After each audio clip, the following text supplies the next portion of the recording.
Hola, bienvenidos a un nuevo episodio de Radio Semilla.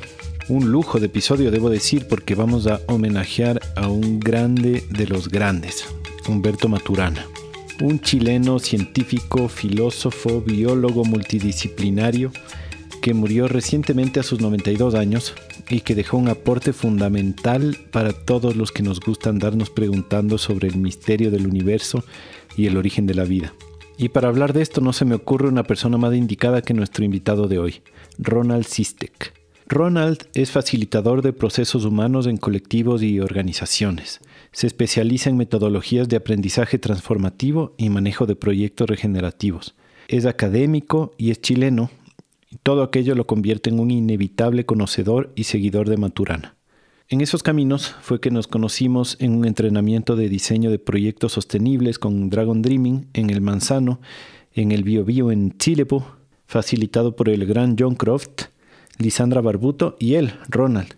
Al año siguiente organizamos un curso de lo mismo aquí en Ecuador, en la comuna de Rianón, en Malchinguí, en el 2016. Y luego participamos juntos de un círculo de apoyo para proyectos regenerativos, que por cierto fue muy útil. Actualmente tiene varios proyectos andando. Es anfitrión del podcast Cuando la Tierra Habla, que está buenísimo. También anda dedicado a la agricultura regenerativa biointensiva. Lo pueden buscar en Instagram como @huertanativa.cl. Y para nuestros queridos oyentes chilenos, que son un porcentaje importante de nuestra audiencia, Ronnie es gerente de una empresa de venta al por menor de productos orgánicos y naturales llamada Aldea Nativa. Búsquenlo en aldeanativa.cl. Y para temas de educación, talleres, metodologías, charlas, visiten circulodeapoyo.org. También Ronnie tiene un TED Talk en Paysandú que se llama Reinvención y Regeneración. Les recomiendo que lo vean. Por el fallecimiento de Maturana, que fue hace como un mes, quisimos abrir este espacio para compartir su pensamiento y su filosofía, para hacerla llegar a más gente que todavía no conoce su trabajo, porque personalmente pienso que nos brinda herramientas esenciales para atravesar este gran cambio que estamos experimentando como planeta y como humanidad. Son herramientas que nos ayudan a reflexionar, a colaborar, a construir comunidad, a resolver conflictos, sanar heridas internas y colectivas y a liderar desde el amor y la confianza. Antes de dejarles con la entrevista, quiero mencionar algunos detalles técnicos. Primero, pedirles que donde sea que escuchan este podcast, se suscriban para que les notifique cada que publicamos un nuevo episodio. Y si su aplicación les permite, como Apple Podcasts, que nos ayuden dejando una calificación, una reseña. Así el podcast se hace más visible y podemos llegar a más personas. Si se quieren comunicar con nosotros, no duden en hacerlo. Nos pueden escribir a radiosemilla@redsemillas.org. Estamos también en Twitter como @semilla_radio. Espero que les sea útil esta conversación, que la disfruten. Les presento a mi buen amigo Ronald Sistek.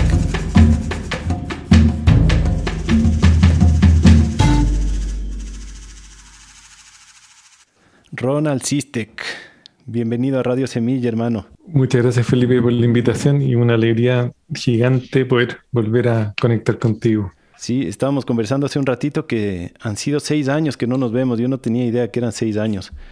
Y bueno, quería decirte que es un honor para mí y para todo el equipo tenerte aquí en Radio Semilla para hablar de estos temas tan cruciales para la regeneración y también para homenajear al maestro Maturana. Así que gracias por aceptar la invitación.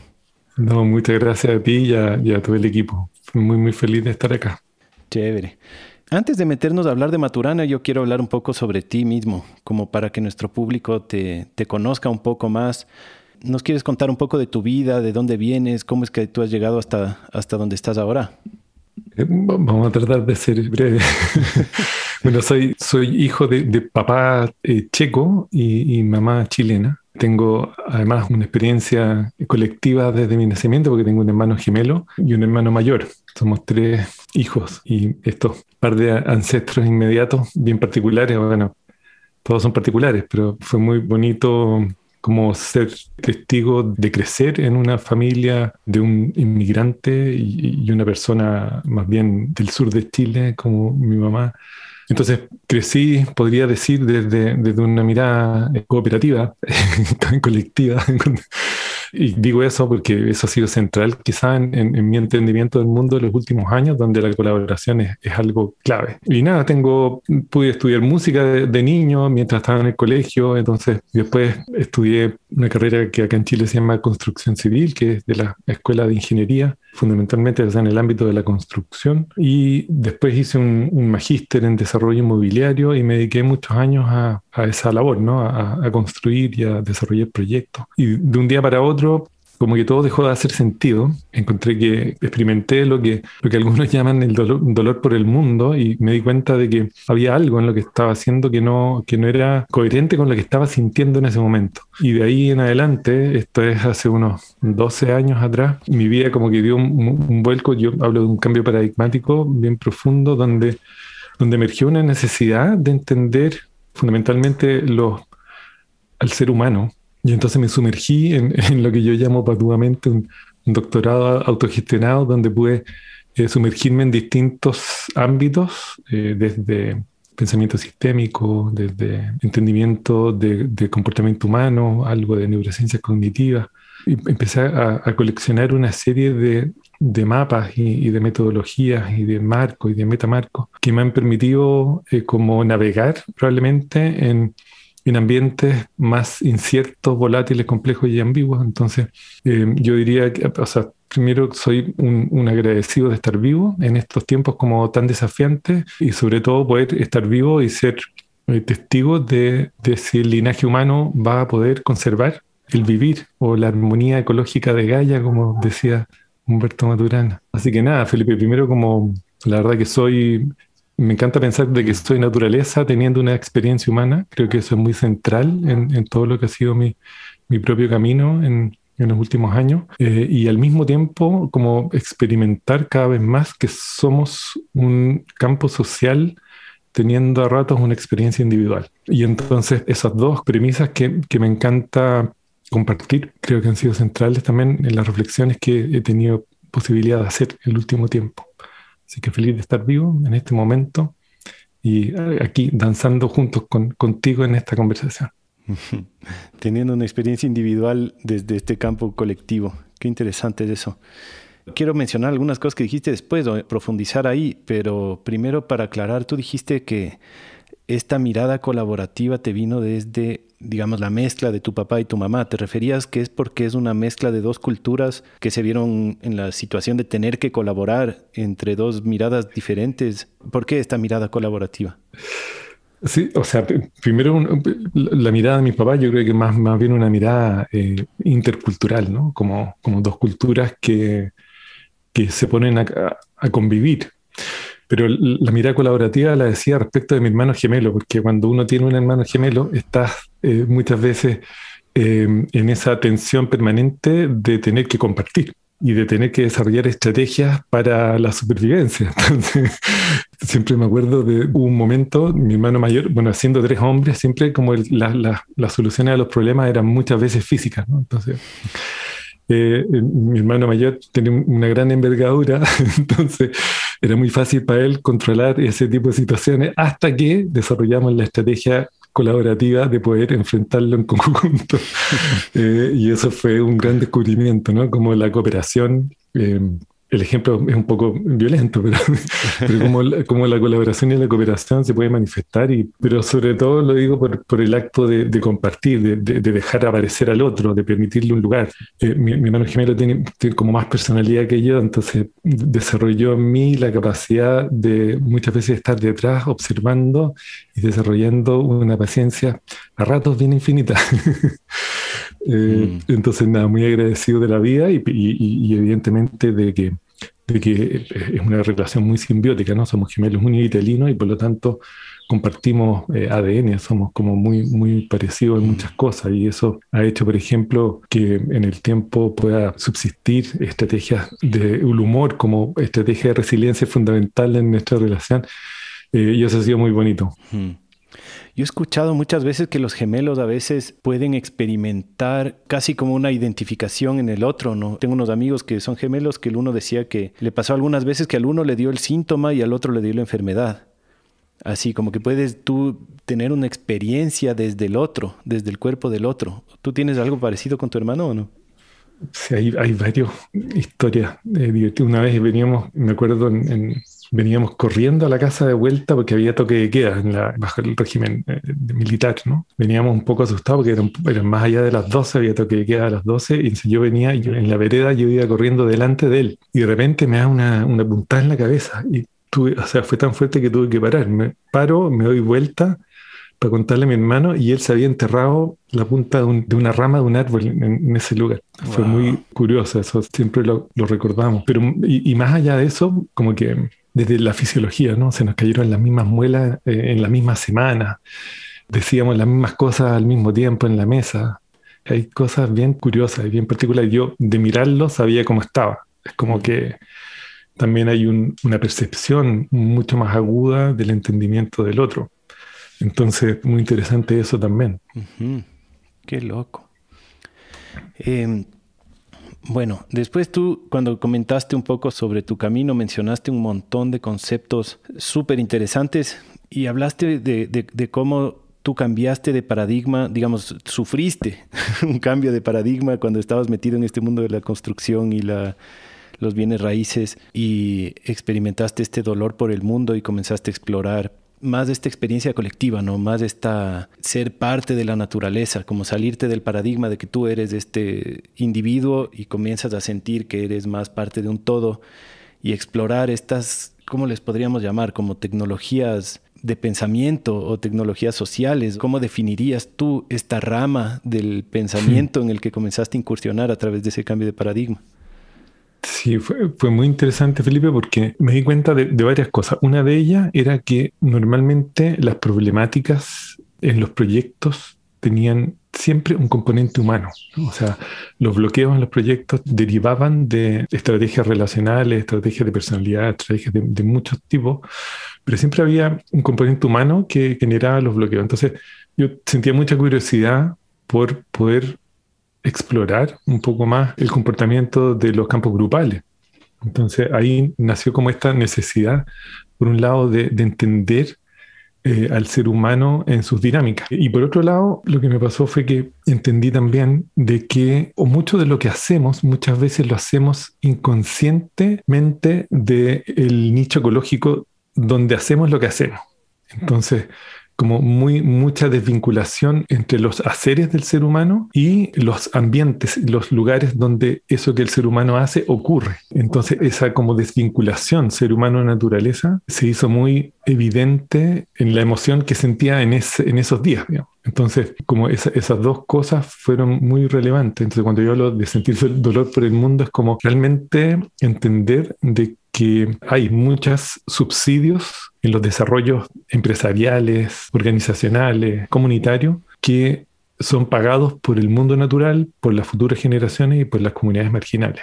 Y eso no era algo que se podía sostener. Entonces, me recuerdo que llegó a mis manos un libro muy, muy bonito en esa época, en el año 87, creo, inicialmente, pero que después volví a releer cuando tuve esta experiencia, ¿no? Que fue por ahí, por el año 2008, 2009, que es la temática de jugar juegos finitos y la posibilidad de suspender eso y poder jugar juegos infinitos. Un libro de James Cars que se llama justamente así, ¿no? Los juegos finitos. Y me di cuenta de que muchos de mis haceres estaban enmarcados en unas dinámicas de jugar juegos finitos, que son juegos que tienen fecha de término, que son juegos que normalmente funcionan dentro de sistemas legales que permiten que esos juegos ocurran, ¿no? Cuando hablo de como organizaciones o proyectos convencionales, son proyectos que tienen externalidades negativas. Y entonces, claro, el dolor por el mundo tuvo que ver con eso, con darme cuenta de que siempre habían perdedores en ese tipo de juegos. Entonces, cuando había un desarrollo inmobiliario, desde el momento en que alguien pinchaba una propiedad para hacerse de un conjunto de metros cuadrados para poder construir siempre había alguien que llegaba primero y que el resto entonces perdía. Uh-huh. Y asimismo, en el proceso constructivo, mucho desperdicio, muy poca conciencia ambiental en los procesos de construcción. Eso ha ido mejorando en el tiempo, pero todavía falta mucho. Entonces, hubo un momento en que dije, bueno, ¿es esto? ¿Me hace feliz hacer esto? ¿Me siento bien haciendo esto? Y la respuesta era negativa. Entonces dije, no puede ser que esta sea la única manera de jugar. Entonces, ¿cómo poder abrirse a juegos infinitos, juegos donde todos puedan ganar, juegos donde se pueda crear tiempo, juegos donde se pueda seguir jugando, fundamentalmente? Los juegos infinitos son juegos que se pueden seguir jugando permanentemente. Y entonces, ¿qué significa eso, no? ¿Qué significa eso en términos de sustentabilidad, en términos de regeneración? Pero ese cambio paradigmático fue muy profundo y entonces ahí empecé a sumergirme en estrategias un poco más de entender qué es lo que significa la sustentabilidad, qué es lo que significa la resiliencia, qué es lo que significa la resiliencia para el ser humano, etcétera. Qué bacán. Es como, me gatilla mucho como un entendimiento de la regeneración desde la psiquis, ¿no? Es algo así. Que es muy poco visto en el movimiento regenerativo en general, ¿no? En el movimiento ecológico, como que siempre estamos pensando en la regeneración ambiental, pero la ecología interna, la ecología del pensamiento, de la mente, del espíritu incluso, me parece que es básica. Una curiosidad tengo yo, ¿tú este cambio de paradigma te lo gatilló una experiencia en particular? ¿Tuviste una experiencia psicodélica? ¿Fue meditación? ¿Fue una experiencia cercana a la muerte? Porque la mayoría de personas llegamos a tener este tipo de cosas a través de una experiencia de la que hay un antes y un después, ¿no? ¿Para ti fue también así un evento en particular o fue algo gradual? Buena pregunta. Yo creo que fue una sumatoria de cosas. Yo tuve una experiencia cercana a la muerte más joven, a los 18, y eso lo que produjo en mí fue hacer permanente una mirada hacia adentro, que fue en realidad un regalo que me trajo esa experiencia. Entonces, medito desde muy chico, ¿no? Entonces, siempre tenía como esa conexión con esta mirada hacia el interior. Pero el año 2008 fue la crisis, ¿no? La crisis financiera, que fue una crisis mundial, ¿no? Porque fue una crisis global. Y también me golpeó porque me acuerdo que subieron los precios de algunos commodities en muy poco tiempo, entonces fue muy duro para muchas empresas en esa época. Y entonces también yo diría que había como un dolor también con el sistema, yo diría, como un entendimiento de que en realidad el sistema, en ciertas condiciones, el sistema se pone muy de juego finito. Como que frente a ciertos fenómenos, el sistema se contrae, se comprime, es muy poco preocupado de las relaciones previas. Yo me acuerdo de los bancos, te empiezan a cerrar las puertas, etcétera. Y que bueno, es parte del sistema, ¿no? Que hemos construido. Pero me pasó algo. Yo el año 2010 fui a estudiar permacultura al Manzano, que tú conoces bien. Ahí nos conocimos. Y ahí nos conocimos y pasó que estudiando permacultura y sustentabilidad aplicada, pasamos el terremoto ahí. Y pasar el terremoto en una comunidad de 60 personas entre adultos y niños y ver cómo el sistema humano se organizó. Primero, cómo emergieron roles en gente como liderazgos situacionales que no me esperaba. Poder aplicar todo lo que habíamos aprendido en esas 2 semanas en tiempo real fue lo que yo creo que gatilló definitivamente ese movimiento paradigmático. Es como ser testigo de la resiliencia humana, ser testigo de lo que yo llamo ecosistema humano, donde el sistema humano estaba totalmente vinculado al nicho ecológico en el cual estábamos. Se cortó la luz en todo Chile, pero ahí, bueno, teníamos agua de noria, entonces había agua, había mucha comida porque había huertas por todos lados. Entonces, como que el efecto del terremoto fue muy suave en el lugar donde estábamos. La gente no se podía volver porque estaban las carreteras cortadas, se habían quebrado los caminos, etcétera.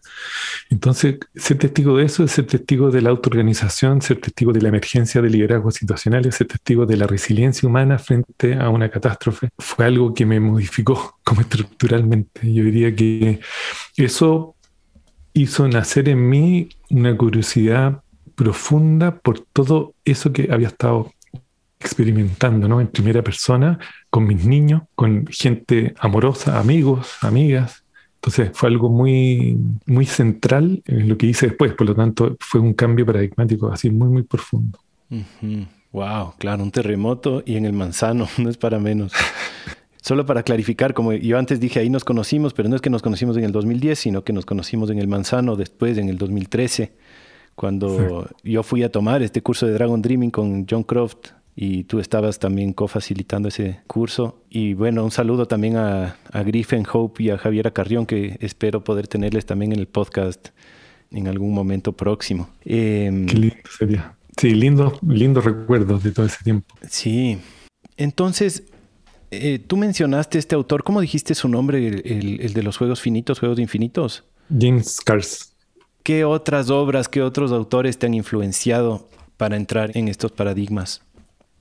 Muchísimo, Felipe, en realidad. Mira, acá una de las cosas que me iba pasando era que cada temática en la que me iba sumergiendo era un mundo. Entonces, durante muchos años me transformé en un lector así, un lector desesperado, ¿no?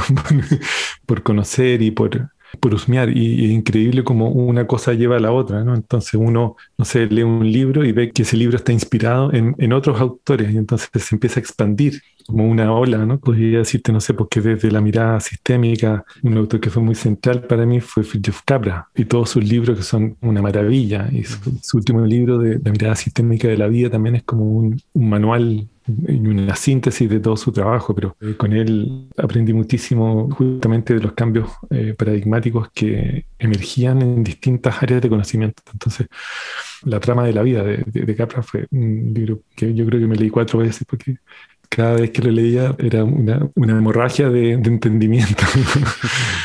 Sí, mira, también, por ejemplo, en temáticas de pensamiento sistémico es imposible no leer a Senge, qué sé yo, Covey, y qué sé yo, hay muchos, pero... Perdón, dijiste Senge, te refieres a Peter Senge de MIT. Peter Senge, sí, sí. Uh-huh. Senge también tiene una herencia de Maturana bien central, y desde ahí, a propósito del MIT, está toda la obra del Persensing Institute, ¿no? Y de Otto Scharmer y todos los que han ido formulando este aspecto de la teoría U y toda la integración del cuerpo y del entendimiento del espacio como gatillantes de entendimiento de campos sociales. Te iba a hablar de un libro que es un libro que se llama The Patterning Instinct, que fue un libro que me generó mucho entendimiento porque es una mirada desde la evolución de la construcción del significado en el ser humano. Es un libro de Jeremy Lent que fue muy central para mí porque en un momento empecé a sumergirme en toda la temática de los patrones, a tal punto que incluso generé toda la integración metodológica en un programa que llamé Los patrones que conectan. Porque los patrones tienen un nivel de abstracción tal que generan entendimiento intuitivo. O sea, el entendimiento intuitivo lo logramos a través del reconocimiento de patrones, como un nivel de abstracción más grande que las unidades cognitivas más pequeñas. Entonces, ese libro para mí fue un libro así muy, muy revelador y entender cómo releer la historia humana, no desde una mirada colonialista, sino que una mirada desde la comprensión de la construcción de significado en el ser humano fue muy, muy relevante. Después están toda la linaje de fenomenológico, así como Maturana derivó mucho en el lenguaje. Varela, que fue el coautor de todo el concepto de la autopoiesis, derivó en la neurofenomenología y la fenomenología aplicada, que para mí fue también un regalo. En palabras simples, Ronnie, ¿qué es la fenomenología? Es como cuando, y aquí también reconociendo ahí toda la herencia maturana, el fenómeno del aparecer, ¿no? Nosotros vivimos en un presente cambiante continuo. Esto que estamos hablando, o lo que te estoy diciendo, ya es parte del pasado porque emerge lo que está en tiempo real, ¿no? En este presente, un presente que es continuo, que está siempre como en una sensación de estar apareciendo y que siempre está cambiando porque lo que estamos intercambiando produce un cambio en cada uno de nosotros y en el devenir de la conversación. Entonces este concepto de presente cambiante continuo está dibujado y totalmente percolado por el fenómeno, ¿no? Del aparecer. Y eso ha sido muy relevante desde muchas miradas, pero la fenomenología con F mayúscula habla en el fondo de cómo podemos ser conscientes del aparecer y cómo ese aparecer puede emerger con su máxima expresión. Entonces, cuando uno habla de los fenómenos emergentes, la emergencia es algo central en la experiencia humana, ¿no? Entonces, ¿cómo podemos ser cada vez más conscientes de lo que emerge, entendiendo lo que emerge, lo que está ahí disponible y no lo que uno quiera que emerja? Y eso, en mí al menos, fue muy central porque te permite estar en el presente, te permite ser consciente de lo único real que existe, que es esto que está apareciendo en el momento a momento. Entonces, ¿cómo podemos maravillarnos frente al aparecer? Era una de las probablemente proyectos como culturales de Varela, y eso para mí fue muy relevante. Igual, entonces, y yo me recuerdo, o sea, leyendo El árbol del conocimiento y un libro muy, muy bueno de Varela que es El fenómeno de la vida, donde entre otras cosas como que va develando que este proceso este movimiento que va cambiando momento a momento y cómo el yo no es algo ni sustancial ni no sustancial y cómo la mente y la conciencia no está concentrada en el cerebro, sino que es una condición repartida entre el cerebro, el cuerpo, nuestros contextos inmediatos, que son nuestros nichos ecológicos y las herramientas más usadas. Entonces, como que cada cosa es un mundo. Entonces, la fenomenología en sí misma es un mundo y es muy central, al menos desde mi trabajo, cuando hablamos de entender o de reflexionar en tiempo real, la reflexión desde la retroalimentación en tiempo real pasa a ser una herramienta extraordinaria. Por ahí, desde las temáticas de la fenomenología y la cognición, después en las temáticas del aprendizaje, me gusta mucho una línea de las dimensiones transformativas del aprendizaje para los adultos, que viene del linaje de Jack Mezirow y de Steven Sterling y del mismo William James. Y de ahí, no sé, ecología profunda, que ha sido otro tema como muy central en mi exploración. Arne Nae y la Joanna Macy. Economía, yo tuve el regalo de poder trabajar con Manfred Max Neef algunos años en la Universidad Austral y poder sumergirme en las temáticas del desarrollo a escala humana, que también ha sido otra cosa que he ido integrando a muchísimos proyectos. Y me di cuenta que también está integrado en muchísimos lugares del mundo. Entonces, a Manfred. Entonces, en cada área de conocimiento yo te diría que hay, y quizás mis últimas exploraciones en los últimos años para mí han sido muy revelador lo que he ido aprendiendo respecto de sistemas complejos adaptativos, como una estrategia de entender el funcionamiento del ser humano desde la mirada de la complejidad aplicada a seres humanos. Mi cerebro está comenzando a recalentarse. Has mencionado un concepto que yo creo que es central tal vez en todo esto, porque justamente como vas mencionando tantas diferentes ramas que convergen en algún momento, ¿no? Ya sea el aprendizaje, la cognición, la economía, un montón de cosas. Quisiera que definamos un concepto que es el pensamiento sistémico y también que está a la par de la teoría de los sistemas vivos, porque creo que eso como que nos puede ayudar a poner un contexto, ¿no? De decir, ¿por qué estamos hablando de tantas diferentes cosas y a la vez estamos hablando de la misma, ¿no? Si es que todo de alguna manera forma parte de un sistema. ¿Podrías tratar de definir lo que es el pensamiento sistémico y la teoría de los sistemas vivos en un lenguaje como accesible? Bueno, tratemos. Bueno, como todos estos conceptos tienen muchas veces algunas como descripciones más bien académicas y otras menos académicas, pero a mí me gusta pensar que cuando uno piensa sistémicamente, a mí la verdad que más que de pensamiento sistémico me encanta hablar como de la visión sistémica, ¿no? La visión sistémica de la vida. Hay un concepto que es muy relevante, que tiene que ver con que todo es mucho más interdependiente y está mucho más interconectado de lo que nosotros creemos.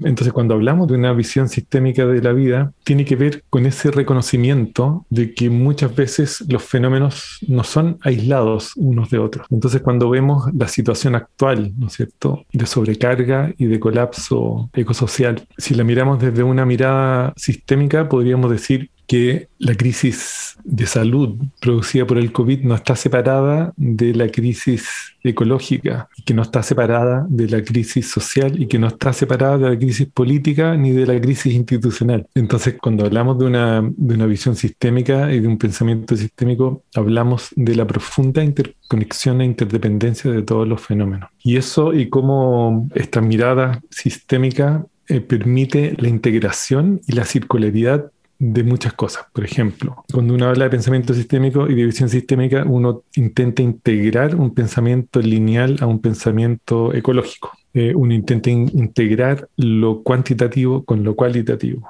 Uno intenta integrar lo que puede ser medido a lo que puede ser mapeado, ¿no? Y entonces, de esa manera podemos tener lo que algunos llaman un zoom out, o sea, ser participantes y ser observadores de los mismos fenómenos. Así podría como quizás definirlo. Y un sistema vivo, y aquí introduzco el pensamiento también de Maturana y otros, un sistema vivo puede observarse desde múltiples perspectivas, pero hay tres que son bien centrales. Es que un sistema vivo puede observarse como estructura, que normalmente es disipativa, que significa que interactúa, o sea, que no es un sistema cerrado, sino que es abierto a perturbaciones desde el exterior. Uno lo puede describir como un patrón de organización, porque todos los seres vivos se organizan de una manera particular. Y una tercera manera de observar un sistema vivo es desde la mirada de los procesos. Hay muchos que hablan de que un sistema vivo también se puede describir desde la inteligencia o de la mente del sistema. Entonces es muy interesante esto porque los sistemas vivos son sistemas autopoyéticos.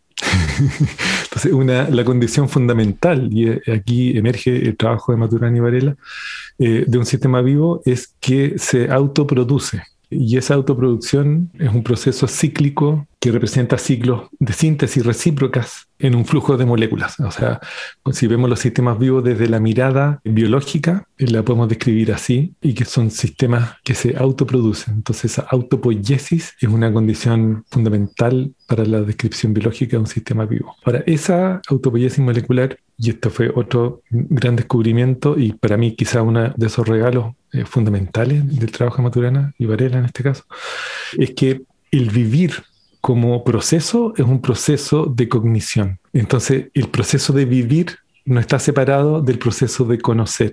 Y esa circularidad entre vivir y conocer es fundamental para entender el aprendizaje, para entender también la coevolución histórica. Y aquí mezclando mi propio trabajo con esto, para mí fue eso tan central en esto que hoy día estoy sumergido, que tiene que ver con una circularidad también muy necesaria en estos tiempos como disruptivos y de incertidumbre grande, que tiene que ver con el hacer sentido como una circularidad profunda junto con el construir significado. Hacer sentido y construir significado en una circularidad. Nosotros como seres humanos durante los últimos 12.000 años hemos estado concentrados en construir significado. Necesitamos construir significado de todo, ¿no? Y eso en los últimos 100 años se ha visto profundizado por una necesidad desde el razonamiento lógico, que entre otras cosas también ha quedado limitado porque no todo lo podemos comprender desde el razonamiento lógico. Podemos desarrollar modelos, que es muy útil, pero hoy día, dada la complejidad de los sistemas y los contextos, necesitábamos comenzar a reconectar con el hacer sentido. Y ese hacer sentido se hace desde niveles mayores de abstracción, como por ejemplo el reconocimiento de patrones. Entonces es una circularidad entre hacer sentido desde el entendimiento intuitivo y el construir significado desde el razonamiento lógico.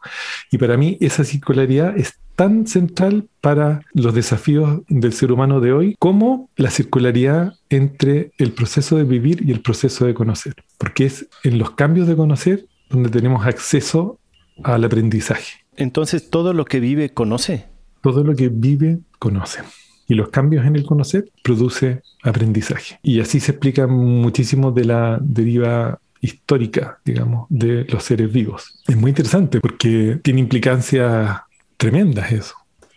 Ronnie, hemos estado hablando de Maturana mucho, ya lo hemos mencionado mucho, ya hasta definimos la autopoiesis, pero tal vez algunos todavía no saben quién es Humberto Maturana. ¿Nos puedes contar quién es él y por qué es importante su trabajo? Sí. Yo no soy ningún experto en Maturana, yo desde la pura admiración y de poder haberlo leído con detalle en algunos de sus documentos y poder haber conversado con él en este podcast de Cuando la Tierra Habla, que para mí fue uno de los regalos más grandes. Un paréntesis para decirle a la gente que está ese podcast que se llama Cuando la Tierra Habla, de Ladera Sur y Aldea Nativa, que es conducido por Ronald Siste, que les recomiendo mucho que lo vayan a escuchar, y tiene un episodio que es de entrevista a Maturana. Debe ser una de las últimas entrevistas que dio porque fue 1 o 2 meses antes de morir y es exquisita en verdad, así que se lo recomiendo mucho. Muchas gracias. Bueno, fue un mes antes de su cumpleaños, o sea que fue varios meses antes de morir, pero claro, en formato podcast probablemente debe haber sido, si no la última de las últimas. Bueno, Humberto Maturana es un biólogo, pero que antes comenzó estudiando medicina, ¿no? Y que fue derivando en una serie de entendimientos. Y es un personaje que en realidad ha sido muy central en la reflexión de muchísimas personas en el mundo, pero es un biólogo, fue Premio Nacional de Ciencia y dentro de, hablando con sus palabras, de la deriva natural que él tuvo, de la descripción del concepto de autopoiesis en adelante, él mismo fue derivando en lo que hoy día se conoce como la biología cultural, pero antes de eso pasó por el árbol del conocimiento, el árbol de la vida y luego integrando todo el aspecto emocional del ser humano como fundamento de lo humano y el amor como fundamento de lo humano. Entonces tocó muchísimos dominios en realidad en su vida, y lo que solo enriqueció su manera de ver el mundo y fue un regalo profundo para los entendimientos de muchos acá en Chile y fuera de Chile. Entonces, fundamentalmente, una persona que yo considero como una persona como muy coherente. Yo en la entrevista que le hice, como que se manifestaba con una evidencia maravillosa la coherencia de su pensamiento y su manera de ser y de lo amoroso que es. Ese día en particular, a sus 92, estaba con un humor genial. Me contaba cosas y se reía solo. La verdad que evidencia una coherencia, también el hecho de haber querido hacer su carrera en Chile, teniendo la posibilidad de haberse ido a cualquier parte, ¿no? No sé, siento que es un personaje notable y con una capacidad reflexiva infinita. Así me nace presentarlo, ¿no? Y en particular a muchos les regaló reflexiones importantes del proceso mismo de reflexionar, pero no solo eso, sino que también del entendimiento de cómo lo biológico y lo histórico está íntimamente relacionado. Somos animales sociales, somos seres emocionales y por lo tanto somos seres biológico-culturales. Existimos, nos constituimos en la convivencia y existimos en nichos culturales, y eso tiene también repercusiones infinitas. Entonces esta posibilidad de abrir la autopoiesis, y después la tomó Luhmann y toda la vertiente sociológica, ha tenido como una expansión tremenda, diría yo. Entonces yo diría eso, o sea, un ser humano que tuvo la posibilidad desde la reflexión de someter quizás sus creencias fundamentales a temas emergentes muy necesarios de abordar, como la emoción, como el amor, como fundamento del humano, y cómo eso repercute en las conversaciones y en el mundo que queremos vivir. Algo así. Uh-huh. A mí me interesa mucho porque en mí mismo Maturana ha tenido un impacto en mi vida práctica, y en lo que quisiera profundizar es esto, ¿no? Es alta filosofía, es alta intelectualidad, pero a la vez tiene impactos súper específicos en el pragmatismo de cómo uno puede vivir. Por ejemplo, a mí en particular me ha influido mucho en mi manera de ser papá, por ejemplo, y en todos estos conceptos que él tiene que se derivan de esta autopoiesis molecular, como tú dices, ¿no? Que es más una investigación científica de cómo la célula, no la célula, la vida, digamos, se crea a sí misma, se autoproduce, pero cómo eso se va traduciendo a organismos más grandes hasta que hablas de lo mismo en una persona, ¿no? En un niño, en este caso, cuando hablamos de ser papás. Y los procesos educativos en los que estamos metidos con mis hijas se nutren mucho de esta filosofía, porque nos ayuda a entender cómo una persona también se produce a sí misma, ¿no? Y nos cambia este paradigma de que mi entendimiento anterior a toda esta teoría de Maturana, que quizás era solo la manera de operar normal de nuestra sociedad, es que uno le tiene que llenar de conocimientos y de prácticas y de experiencias a sus hijos para que se formen como seres humanos, ¿no? Como que un niño naciera vacío y uno tiene que irle llenando, ¿no? De su cultura, de sus experiencias. Y al entender este concepto, yo me doy cuenta que no, que más bien el trabajo de un padre, al menos en una sociedad como es ahora, más bien tiene que ser la de evitar llenarle de cosas al niño, ¿no? Y más bien permitirle que se autoproduzca con las experiencias que le tocan, ¿no? Con el ambiente en el que se encuentra, con lo que sea que le rodea, con las personas que le acompañan. Y eso es un cambio pragmático en mi vida que ha sido muy potente en base al trabajo de Maturana. ¿Tú consideras esto, que la autopoiesis se traduce a todos los ámbitos? Porque si es que uno lo comienza a aplicar en tantas cosas, uno puede comenzar a darse cuenta de lo mismo en el ámbito espiritual, en el ámbito social, en el ámbito de la crianza, en un millón de cosas. Porque Maturana, yo alguna vez escuché que él decía, yo estoy hablando de las células, no me carguen todas sus creencias espirituales en mi concepto de autopoiesis, porque yo estoy hablando de ciencia, ¿no? ¿A qué consideras tú que este concepto se traduce y a qué no? Qué buena pregunta. Sí, mira, la condición autopoiética desde la mirada biológica es evidentemente celular, ¿no? O sea, es a nivel molecular donde se produce la autopoiesis desde la mirada biológica. Y por lo tanto, claro, en realidad esa característica y condición no es extrapolable ¿ok?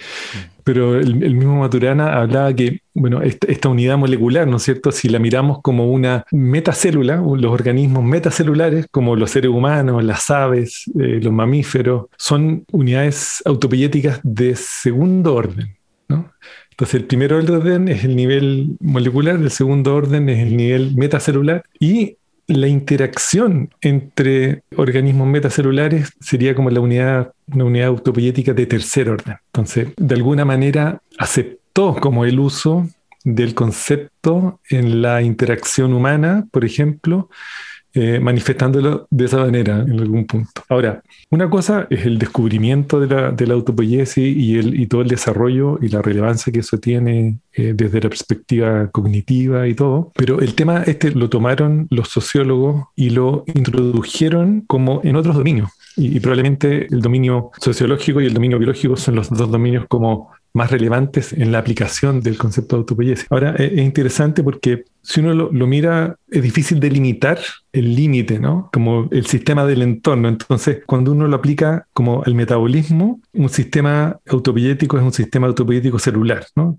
Si uno lo aplica a la sociedad, puede ser un caso de un sistema autopoiético compuesto por comunicaciones, ¿no es cierto? Y si uno lo aplica a lo psíquico, es un caso de un sistema autopoiético compuesto por pensamiento. Entonces, la aplicación desde la comunicación, que es todo el desarrollo de Luhmann y de los sociólogos, ha tenido un impacto tremendo, ¿no? Ahora, si uno le preguntara probablemente a Maturana respecto de esta posibilidad de escribir la autopoiesis en este tercer orden de interacción humana, yo creo que Maturana hablaría de conversaciones en vez de comunicación, ¿no? Entonces, desde esa mirada, creo que este concepto que trae del acoplamiento estructural tiene que ver con las conversaciones y cómo desde las conversaciones uno en realidad puede producir algo en un sistema. Entonces creo directamente, yendo a la pregunta, que a mí muchas veces me hace sentido este concepto como estrategia para poder comprender e impactar, generar agencia en sistemas sociales. Uh-huh. Sí, la conversación como una unidad clave, ¿no? Y ahí emergen otros conceptos que cuando uno conversa, ¿no? O teoriza, todas las teorías se fundamentan en emociones y somos seres emocionales. Y el concepto del amor, porque hasta ese nivel llegó el Maturana, ¿no? A decir, bueno, pero ¿qué es amar, no?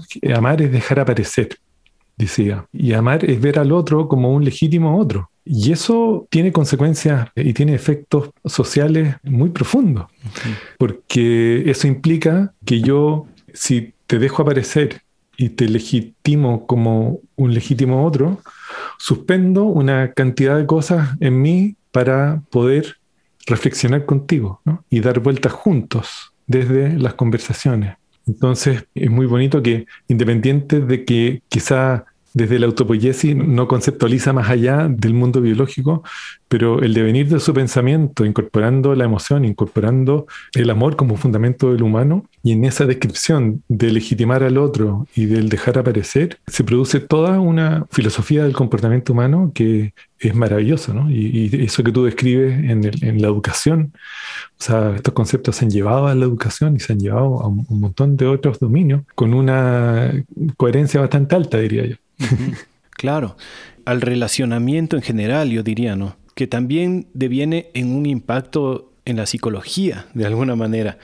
Al menos en mí personalmente, ¿no? Como decía, esto de la educación es una, pero en general son todos los relacionamientos, ¿no? De cómo es que le dejas aparecer al otro. En la relación de pareja, eso, por ejemplo, es muy potente, ¿no? Como ahí es donde uno se encuentra con todos sus dificultades para dejar aparecer al otro, ¿no? Para que el otro cumpla con las expectativas que uno tiene. Exacto. Y claro que, digamos, tiene su impacto sociológico en el sentido de que si es que eso se aplica a un nivel sociológico, claro, la humanidad puede sanar muchas cosas, pero yo primero lo siento como un impacto psicológico en mí mismo, porque es una reflexión terapéutica, ¿no? Es como, ¿cómo me regreso a ver para ver si es que le estoy dejando aparecer al otro o no?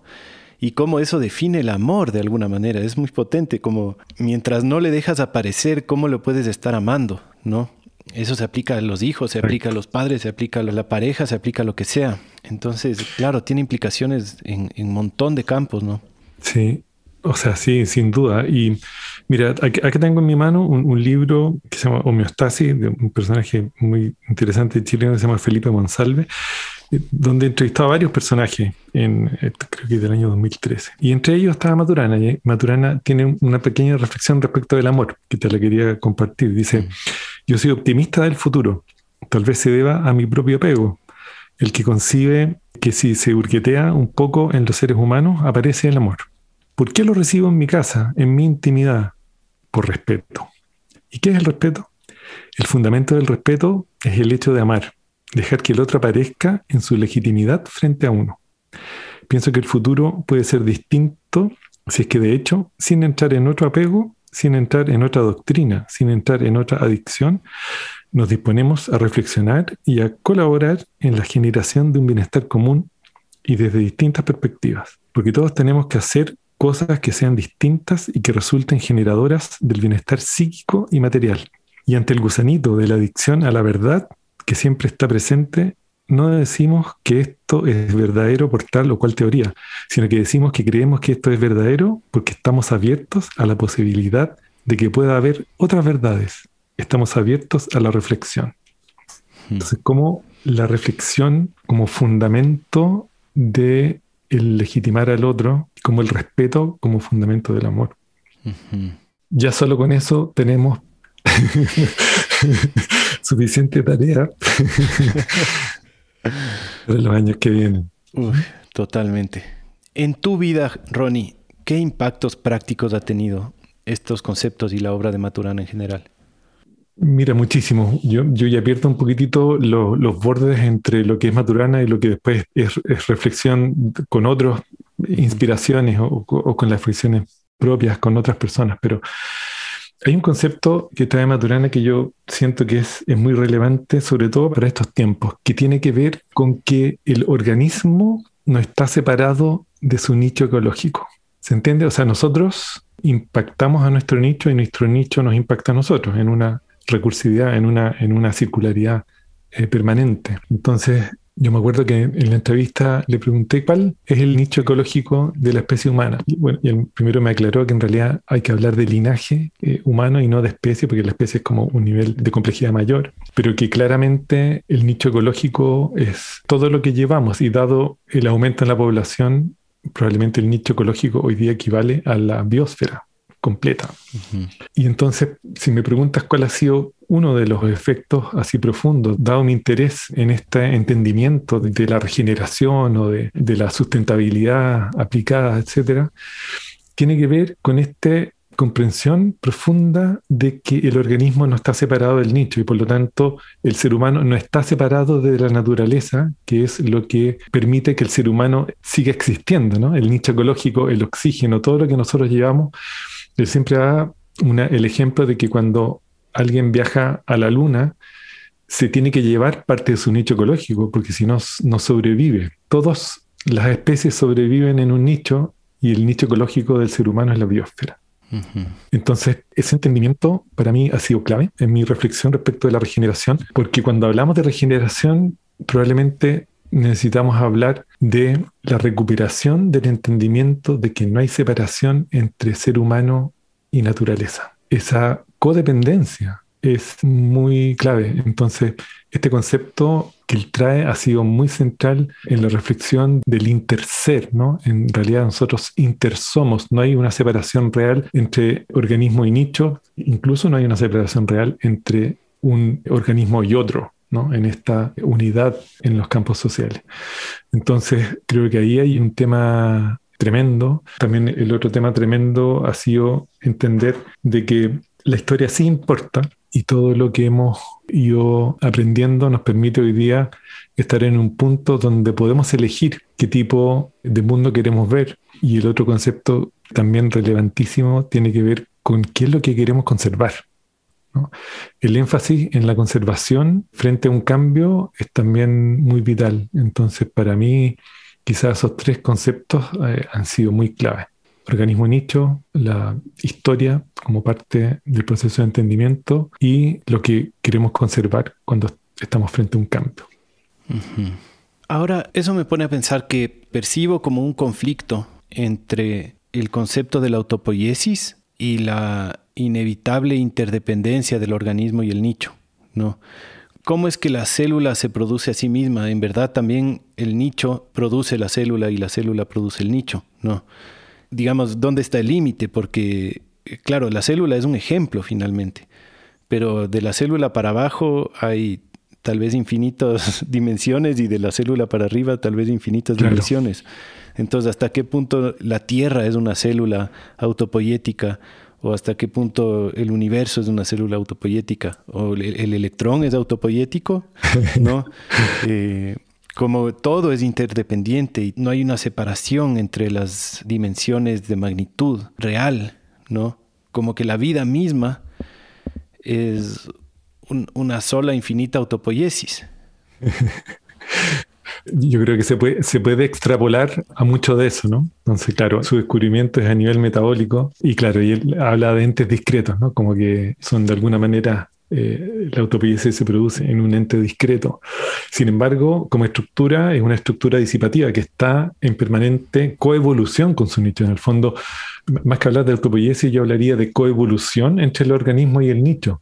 Coevolucionan hacia la dirección que su relación produce, ¿no? Es como el acoplamiento estructural que nosotros tenemos desde una conversación va evolucionando hacia una dirección, ¿no? Dada producto de las interacciones. Entonces, claro, si uno se pone a nivel metafórico, se puede aplicar, ¿no? Pero claro, a nivel del entendimiento metabólico, probablemente un poquitito más discreto su aplicación, su operación. Pero yo comparto en que esta permanente interacción entre organismo y nicho va a generar un intercambio permanente que produce la coevolución hacia un lugar. Pero una interacción y un intercambio de alguna manera asumen una independencia. Separarlos y asumir que interactúan los pone casi como independientes. Sí, bueno, el Maturana siempre hacía una distinción entre que en realidad el descubrimiento de la autopoiesis o la autopoiesis explica la emergencia de los sistemas vivos y no explica la vida, ¿no? Porque la vida es un concepto bastante más grande, bastante más como sorprendente probablemente, ¿no? Entonces, él hace esa distinción, ¿no? Entonces, ¿qué es lo que tiene que estar pasando ahora para entender que los sistemas vivos comenzaron hace 3.800 millones de años? Entonces, claro, la autopoiesis puede explicar eso, pero habla de la emergencia de los sistemas vivos y no de la vida. Si hablamos de la vida, claro, podemos filosofar mucho más allá. Sí, compleja, alta filosofía. No sé, Ronnie, si es que tal vez hay algo importante que yo no te estoy preguntando al respecto de estos temas que tú quisieras compartir. Yo diría, quizá yo tengo acá otro libro, que es el último libro que alcanzó a escribir Maturana con Jimena, la Biblia, que se llama La Revolución Reflexiva. Y parte en un capítulo específico cuyo nombre es Tiempo de Encrucijadas, ¿no? A propósito de este tiempo de encrucijadas en el que estamos, este como gran cambio en el cual estamos. Quería leerte un par de párrafos que lo encontré muy interesante, que dice, a propósito de la regeneración, ¿no? de esta temática que tanto nos apasiona a ti, a mí y a tantos. Dice, lo que proponemos es generar a través de la reflexión esta nueva era en la cual volvamos a conversar y empecemos a salir de la apropiación. Una en que empecemos a generar proyectos comunes y a co-inspirarnos recuperando la coherencia con el mundo natural.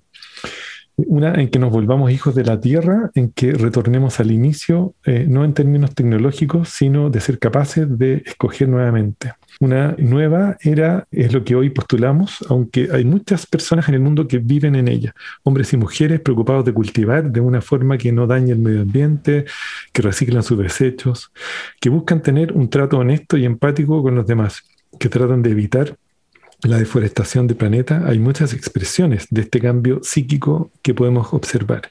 Solo tenemos que abrir los ojos. Toda persona que ha vivido en este planeta ha sido parte de una era psíquica marcada por la cultura imperante y por la tecnología disponible. Nosotros aspiramos a un cambio hacia una en que recuperemos la conciencia de nuestro lugar en el planeta. Como no podemos borrar lo que hemos vivido, para lograrlo requerimos de un propósito: hacerla aparecer. no como una teoría más, sino como la elección de un modo de convivir en la conservación de la honestidad, el mutuo respeto y la colaboración de un proyecto común de conservación y cultivo de la convivencia armónica. Yo quería leerte eso porque como que en esos párrafos como que se resume el imperativo de la regeneración y una estrategia que tiene que ver con el poder colaborar genuinamente en reubicando nuestra presencia humana en la Tierra. Qué bonito. Sí. Esto es trabajo que él hace con Jimena Dávila, con quien tienen el Instituto Matrística, ¿verdad? Sí, exacto. Matrística. Y sí, yo tengo la suerte de conocer varias personas que trabajan o que han trabajado ahí. Soy bien amigo de Sebastián Gaguero, hijo de Jimena, y muy lindo el trabajo que hacen. Abrir conversaciones en organizaciones, en comunidades, y ahora también como tomando el concepto de la regeneración y cómo irlo aplicando también desde la interacción humana. Muy lindo trabajo. Qué lindo. Me quedan resonando algunas palabras como del párrafo que dijiste, pero en general de la obra de Maturana, que es la una, la coherencia, ¿no? Tan básica en tantos sentidos. La otra, la armonía. Y por último, esta capacidad que tenemos de reflexionar que nos permite de alguna manera proyectarnos, ¿no? Buscar esta coherencia, esta armonía, esta regeneración, que si bien no tenemos un completo libre albedrío, hay una especie de luz en la proyección, en la intención, en la reflexión. Es como un acto de esperanza, ¿no? De a pesar de saber que uno no tiene un completo libre albedrío, que sí tiene una capacidad de proyección, una capacidad de reflexión y una intención de regeneración. Y ojalá una posibilidad de regeneración. ¿Cómo es tu optimismo al respecto de este futuro próximo? Hay días que amanezco optimista y hay días que amanezco pesimista. Cuando la evidencia sigue sumándose, ¿no? De los estados de sobrecarga en todo nivel. Pero yo me recuerdo cuando le pregunté a Humberto Maturana cuál era su deseo, ¿no? Y me dijo, mira, mi deseo es la armonía ecológica de Gaia. Desde nuestras reflexiones y desde nuestra capacidad de elegir, podemos elegir la armonía ecológica de Gaia. Si nos ponemos de acuerdo y somos capaces de tomar decisiones e implementarlas. Entonces, mirándolo desde esa perspectiva, me da esperanza, ¿no? Me da esperanza de que logremos reconectar con la reflexión profunda respecto de esta vinculación profunda entre organismo, linaje humano y nicho ecológico biosfera. Incluso él hablaba de la armonía entre la antropósfera y la biosfera, ¿no? ¿Cómo sería el mundo si consideráramos esa armonía en las decisiones que se toman día a día? Probablemente ahí habría un camino para la regeneración y para la restauración ecosocial y para la restauración de la dignidad humana y no humana. Qué bonito esa frase. Comparto mi deseo profundo por la armonía ecológica de Gaia. Qué bonito. Que viva Maturana, que viva su sabiduría. Sin duda va a seguir viviendo en mucha gente. Y eso en la memoria colectiva, sin duda. Sí, y lo otro que me surge, Felipe, es como liberarnos del miedo, ¿no? Cómo podemos recuperar desde la mirada social los campos sociales de confianza, ¿no? Yo diría, mira, no sé si lo vamos a lograr como linaje subsistir en un nicho ecológico que estamos destruyendo, pero sea que lo vamos a lograr o sea que no lo vamos a lograr, ojalá que lo que sea que hagamos, lo hagamos sin miedo. Así, en la confianza y en el amor, donde su fundamento es totalmente la confianza. Entonces siento que cuando hablamos de regeneración necesitamos abrir conversaciones respecto de los campos sociales de confianza para poder liberar la creatividad, que es muy difícil de liberar en campos sociales de miedo, ¿no? Entonces, sea lo que sea que hagamos, que sobrevivamos o que no, hagámoslo sin miedo, como reconociendo la belleza, ¿no?, que hay en el poder vivir sin miedo. Claro, la confianza de que la vida sabe lo que hace, ¿no? O si no sabe lo que hace, por lo menos hace lo que hace, independientemente de que uno tenga miedo o tenga confianza. Qué bien, claro, celebro esa confianza en la vida. Y eso creo que nos deja también un mensaje. Esto de dejar aparecer al otro incluye todo lo que el otro pueda traer. Eso no quiere decir no poner tus límites claros, ¿no? Como bien decía el mismo Maturana, es parte del amor, decirle claramente al otro cuáles son tus límites. Pero Es una transgresión cuando uno pone la expectativa de lo que el otro debería estar pensando o queriendo. Me inspira esto que tú dices, ¿no? Digamos, nosotros luchamos por la regeneración, ¿no? Hay otros que luchan por el desarrollo. Y tal vez es parte importante de la confianza y del amor dejarle aparecer al otro con lo que sea su agenda, ¿no? Con lo que sea su intención, con lo que sea su visión. Porque el momento en que nos atrincheramos, digamos, en nuestra creencia, que si bien es mi creencia y está súper arraigada de que lo que necesitamos ahora es esto, ¿no? Es buscar la armonía ecológica de Gaia, luchar por la regeneración. Eso no quiere decir que yo tenga el derecho de transgredir el derecho del otro, de proyectarse hacia la, qué sé yo, irse a vivir a Marte, ¿no? Entonces es complejo cuando lo llevamos a esos niveles, ¿no? De mi lado yo voy a seguir tratando de practicarlo, ¿no? De dejar aparecer al otro con lo que es, por más que yo crea que no es lo correcto. Quizá un secreto es que no solamente hay que dejar aparecer al otro, sino que hay que suspender lo que uno trae al dejar aparecer al otro. Entonces, de esa manera podemos quizás tomar una decisión distinta a esa creencia arraigada que tú traes o que yo tengo. Claro, quizá uno lo puede dejar aparecer, pero si no logramos reflexionar, es difícil ponerse de acuerdo. Entonces, en la reflexión probablemente está parte del camino a la solución. Qué lindo. Con esto creo que podemos terminar, Ronnie. Estoy muy agradecido de esta conversación contigo. Siempre es muy iluminador y esclarecedor. Te agradezco profundamente, Ronnie, por haber venido.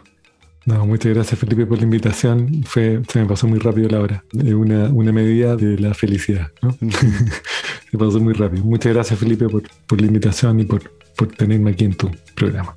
Gracias, Ronnie.